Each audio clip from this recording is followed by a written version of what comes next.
Hello, folks. Welcome to season 2 of the GOAT series. I'm your host, Jeremy Hadler, and today I'm going to be talking about the greatest Cleveland Browns player of all time, ladies and gentlemen.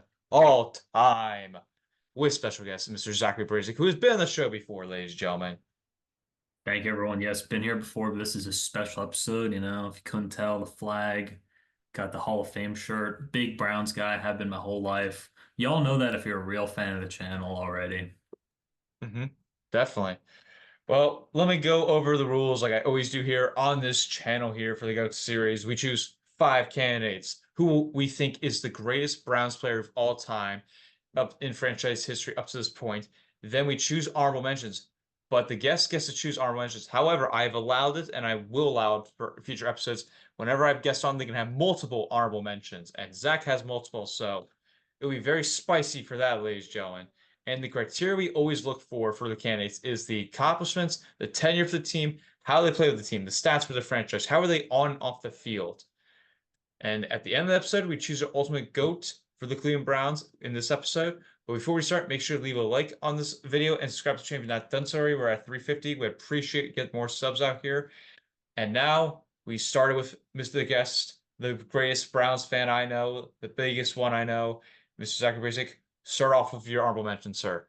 Well, thank you, Jeremy. And as the man himself said, I have multiple honorable mentions today. I have two. I don't have too many, but neither of these guys could be left off, in my opinion. And the first one I'm going to say here is I think the most underrated and slept on Cleveland Brown of all time. And he's still playing, folks. That is our left guard, Joel Bitonio. And I feel like he is so slept on. I feel like some of you probably don't even know who he is, but let me tell you about him. He has played 10 years for us and counting. He's still playing. Six-time Pro Bowler and two-time first team All-Pro. So something I like about Joel Bitonio is he was drafted in 2014, and the 2014 draft for the Browns is famously very bad because we picked Johnny Manziel and Justin Gilbert in the first round. But as a Browns fan, I can cope with that because in the second round, we picked Joel Bitonio, and he's been so important for us. He's done so much for the Browns. He went from starting playing next to Joe Thomas, then playing through some terrible years, and finally making the playoffs a couple times now with us. I mean, he's been the anchor of our line for so long, really. He is actually the longest tenured Brown currently. So, he has the most years of any Brown on our roster right now. And just something about him is he is just so underrated with his polling. He's a very versatile puller, inside, outside. Just can do so much, has done so much for Nick Chubb and the running backs we had before Nick Chubb.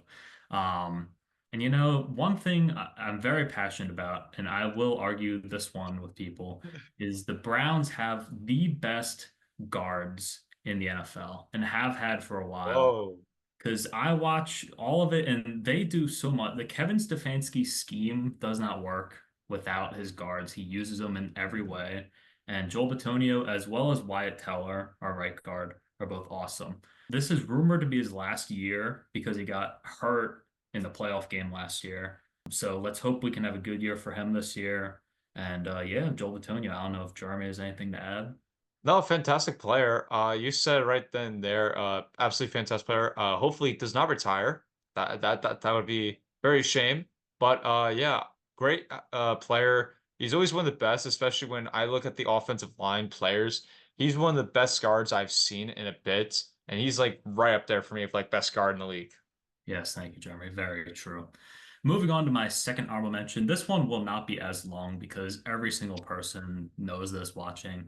It's Myles Garrett. He just has to be included. 7 years and counting, five Pro Bowls, two Okay. first team All Pro, a second team All Pro, and Defensive Player of the Year. We will not be mentioning that number 90 for the Steelers because I know a lot of people are mad about that, but no, Myles Garrett, Defensive Player of the Year. I mean, he just had to be on there because I think he's just the most dominant defensive player the Browns have ever had. His speed off the edge is just insane. It's just like he has the most sacks already for a Brown with 89.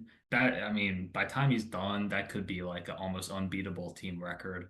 Just a great guy, number one overall pick. He had the helmet thing, Yeah.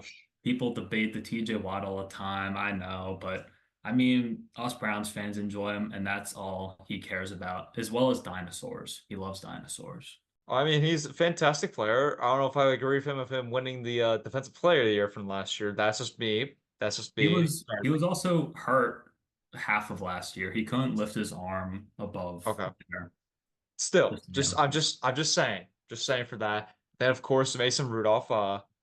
That will always be brought up every single time of that case. But besides those two, I love Miles Garrett. He's one of my favorite players. Reminds me of Joel Embiid, I will say, for comparison of like his personality, I would say. He I get really that. reminds me of personality and how dominant he is of like his position. I would kind of like go like to Joel Embiid. He dominates his position very well. So they're kind of alike in their unique ways. Yeah, very true. Yeah, definitely. Like when Miles gets those sacks, he has those celebrations kind of like Embiid. So for sure. Yeah. My honorable mention for the Cleveland Browns is Clay Matthews Sr. Senior, not junior, ladies and gentlemen. I don't know who said that, but that's did not happen at all. That is a big football family, and there's a lot of them. But Clay Matthews Sr., ladies and gentlemen, played 16 seasons with the Browns. He's a one-time second-team All-Pro, four-time Pro Bowler, one-time forced fumbles leader, four-time combined tackles leader, made the Browns Ring of Honor. His stats, folks, 1,595 tackles, 69.5 sacks, 16 interceptions.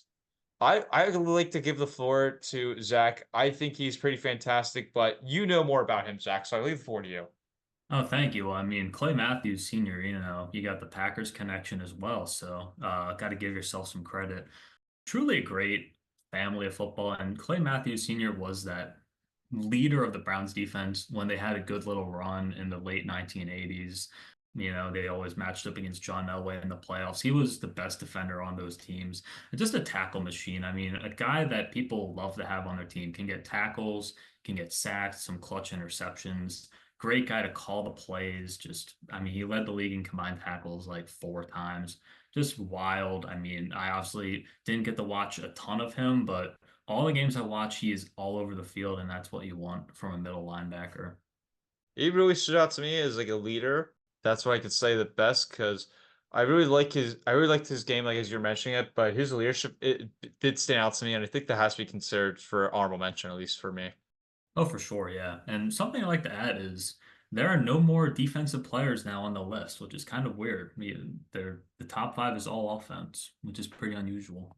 That is true. As we head into options here for candidates, we'll start off with our first player here. This guy, statistically not great if you consider it, but he made his moment there and he's in the Hall of Fame.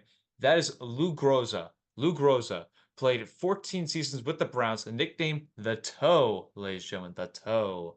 He's a Hall of Famer, as I mentioned before, made the Browns Ring of Honor. He got his number retired.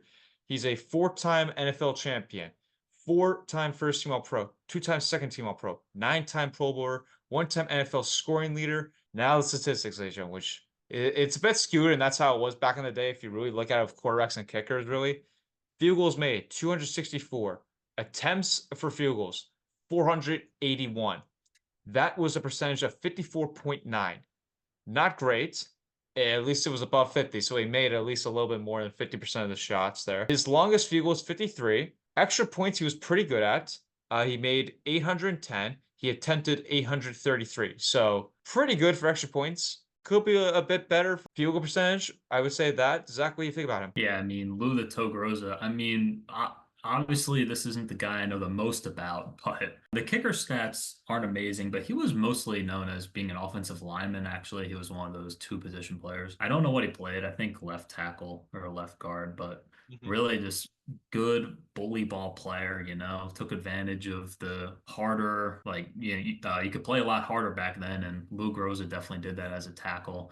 His kicking numbers aren't great, but two big things that gave him that nickname, the toe. 53 yarder back then, that was pretty insane. And he won a championship with a field goal. It was only like a 20-yard field goal or something, but he won an NFL or whatever it was called back then championship with a last second field goal. So a couple nice kicks and a great lineman. I definitely think he should get consideration for what he has done, especially playing two positions. That's very rare in football. I mean, that's back in the day, as we mentioned before, about milkman people, because milkmen, they play very long. But Lou Groza played outstanding at his position, but mostly known as a kicker, in my opinion, folks. So Lou Groza here as our first candidate. Second candidate, ladies and gentlemen. This guy played 10 seasons with the Browns. That's Mr. Otto Graham, ladies and gentlemen. Made the Ring of Honor. We got his number retired. Made the Hall of Fame. Stats, because I'll go right into it for the folks, which is not great because I mentioned about quarterbacks as well. 55.8% completion percentage, 174 passing TDs, 135 interceptions, 23,584 passing yards, 86.6 passer rating. He's a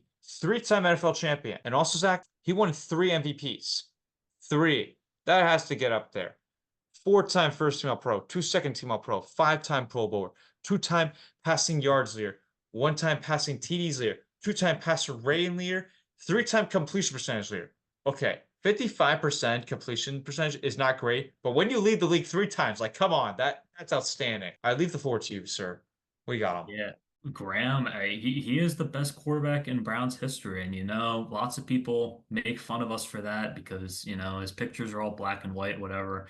But I mean, you gotta respect the man. Otto Graham, he was like very old school Fran Tarkenton in my opinion because he liked the run. He played running back in high school and I think college, so he liked the run, but he was also accurate for the era. Completion percentage leader 3 times, dropped some dots. It had a good deep ball, which Mhm. was not super prevalent back then.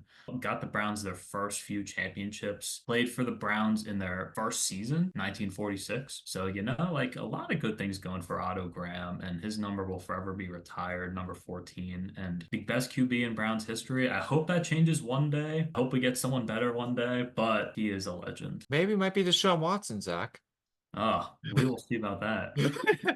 It could have been Baker Mayfield. I wish, yeah. It could have been him, but you got Deshaun Watson, and then you'll probably tank and then get another quarterback. So, I am looking forward to having different quarterback someday for sure. all right, let's move on to our next candidate. This guy, I mean, most people, I will say, know him as a GM front office for the Baltimore Ravens. He brought him 2 championships, which I know you Brown fans wouldn't like where he got those 2 championships, but he was outstanding as a player and a tight end, ladies and gentlemen. That is Ozzie Newsome. Great name right off the bat there. Ozzie Newsome played 13 seasons with the Browns. But better yet, Zach, he's got a better nickname, the Wizard of Oz. Now, that's a fire name, ladies and gentlemen. He made the Hall of Fame. He's in the Browns Ring of Honor. He set a franchise record for receiving yards in a game for 191 receiving yards it was. That stood for 29 years, and it was broken by Josh Gordon. Now, most people know Josh Gordon, especially in our era. And then 2 years later after that, he never existed again. But he was very good that 1 year. Stay off the weed and yeah, shout out Brandon Whedon, yeah, for that year. Ozzie Newsome is a 2-time first team All-Pro, 4-time second team All-Pro, 3-time Pro Bowler. Stats, he got 662 receptions, 7,980 receiving yards, 47 receiving TDs, 8,115 total scrimmage yards. Mr. Basic, what do you think about him? The Wizard of Oz is a true safety blanket for the 1980s Browns, for Bernie Kosar, our quarterback back in the day. If you kids don't know him, look him up. He was fun. I mean, he was a receiving tight end as much as you got back then. He played wide receiver in college at Alabama. Browns transitioned to him to tight end, worked out marvelously. Thing with the Browns is we never really had a great wide receiver for more than a couple of years. I mean, talk about Josh Gordon. So Ozzie Newsome was like our wide receiver one. It's kind of like Travis Kelce. He's Mahomes' number one. The GM, it is what it is. I mean, I don't like the Ravens, but they kind of technically like were the Browns. Like, it is what it is, but an awesome player. Most receiving yards in Browns history. Absolutely. I really like his game a lot, especially when researching about him and looking at his stats and what he did in that field was insane. One of the greatest, and we mentioned it last season, he's one of the greatest Titans of all time. But yeah, Ozzie Newsome, fantastic player, fantastic names. I think he wins the names for the nickname list on this board here. Me I think personally. I don't know so. about you, Zach, but that's me. Yeah, probably a little better than the toe. There we go. All right, let's move on to Zach's favorite Browns player of all time. Might not be GOAT, but his favorite Browns player that I know of is Joe Thomas. Now, most people today would know Joe Thomas on the NFL Network. That's how I first knew him because I started knowing about him and then I got to watch him a little bit, like going back through his highlights. Played 11 seasons with the Browns, 6 first team All Pros, 2 second team All Pros, 10 Pro Bowls. So he missed it one time, ladies and gentlemen. He made the Browns Ring of Honor. He made the All Rookie team. He made it into the Hall of Fame, ladies and gentlemen. The Hall of Fame he made it into recently, ladies and gentlemen. I give the floor to you, sir, because this is your favorite guy. I give it to you. Really is. I mean, there have been a couple other like random players I've loved, but I mean, Joe Thomas is just my favorite overall. I mean, just it was just such a pleasure getting to grow up watching him with the left tackle, always having that spot, the blind side good. And he was just an amazing guy. You know, he drafted him third overall. He went fishing on his draft day, fun fact. So he didn't even know he was a Brown until the next day. There's some funny little documentaries about that. And yeah, he came in week one after that and started 10 and a half years straight. He has the most snaps in a row in NFL history, 10,363. That is the most all time for any player. Just an amazing player. I mean, we talked about him a lot in the left tackle video, but his run blocking was awesome, but his pass blocking is what just was, in my opinion, flawless. Had Yep. to go up against so many amazing guys. Even as in the AFC North, you had James Harrison, Terrell Suggs, Yep. Lawrence Timmons, Carlos Dunlap. I'm sure I'm missing a few. Ray Lewis. Yes, Ray Lewis, coming off some blitzes. Yeah. So, I mean, he was just an awesome guy. And, I said a lot already about him. So I'm going to just say one last story. I think just the best thing about Joe Thomas's character is in 2015, the Denver Broncos with Peyton Manning, the year they won the Super Bowl, they had a trade with the Browns. They were going to get Joe Thomas for a first round pick. And the Browns were really bad, so they said we'll ask Joe Thomas. Like they let Joe Thomas decide. And Joe Thomas decided to stay in Cleveland. Now most people probably like why on earth would you do that? But I remember the day when he said he's staying in Cleveland. I was 12 years old and just was like, bang, this is our guy. Put him in the Hall of Fame, retire the number. He just always stayed with us. He didn't need to play for a winner. He loved the city. And Joe Thomas, everyone, let's Yeah. go. Joe Thomas, definitely amazing player. Just to see that, just pretty awesome. Which the fact that he went to 10 Pro Bowls like in a row of like starting out is insane. Like that's gotta be a record. I think it is. I think it's like tied with two or three players. Yeah. So pretty amazing. Yeah. All right, let's end it off with our last guy. Then we get to our ultimate GOAT here, folks. This guy played 9 seasons with the Browns. That is Jim Brown. Everybody knows Jim Brown if you're a football fan. Anybody who's ever watched football pretty much and you're like an actual true fan of watching football, you gotta know this guy for your football knowledge and your trivia, folks. This guy won 3 MVPs, 9 straight Pro Bowls, close to Joe Thomas, ladies and gentlemen. He was the rookie of the year his rookie season, 8-time first team All Pro, 1-time second team All Pro, 9-time Pro Bowler, like I mentioned before, 9 straight Pro Bowls, 8-time rushing yards leader, ladies and gentlemen, 5-time rushing TDs leader, 1-time NFL scoring leader, made the Browns Ring of Honor, has his number retired for the Browns. Stats 12,312 rushing yards. Made the Hall of Fame, ladies and gentlemen. He has 106 rushing TDs. And let's also not forget, he's got 262 receptions. He got inducted to the NFL Hall of Fame in 1971. He's the first player ever to rush over 10,000 rushing yards, won a championship with him, not a Super Bowl, because it was pre-Super Bowl era. And he's the most rushing yards at his time when he retired. He had the most rushing yards in NFL history of all time. And he's the all-time leading rusher for the Browns, 6 all-time in rushing TDs, 11th in rushing yards. Now, the things I'm going to say quickly about him, then I'll hand it over to you, Zach. Too fast. He was explosive. You could not stop the guy.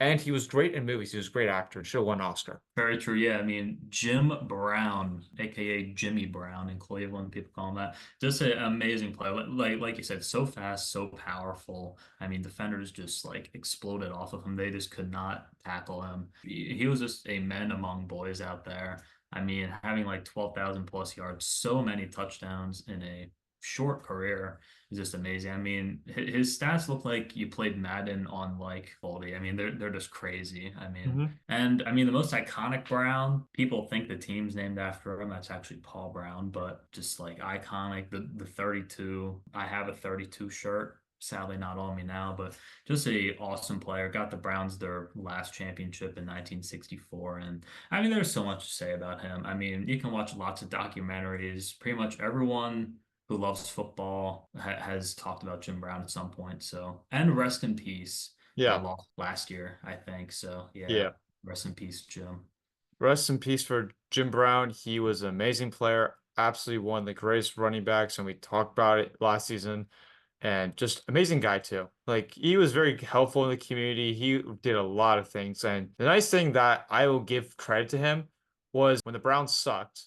No offense to you, but when they sucked like the recent years, like in the 20 teens, like Hugh Jackson era, he would come out and go support like the new players and help like come out to like the events. Now it's very Sure. rare to like see that when your team's that bad. That shows you how loyal Jim Brown is and how much like represents the Browns to me. Yeah, he went to draft every year until I think 2017, and he always like did some picks on the stage. So yeah, I mean, he did love the Browns. He really did. He left the Browns kind of to make the movies, but he still did love them after his career for sure. Absolute great player here. Let's get down to business here, ladies and gentlemen, which would you all been waiting for, which is finding out who is the greatest Browns player of all time, ladies and gentlemen.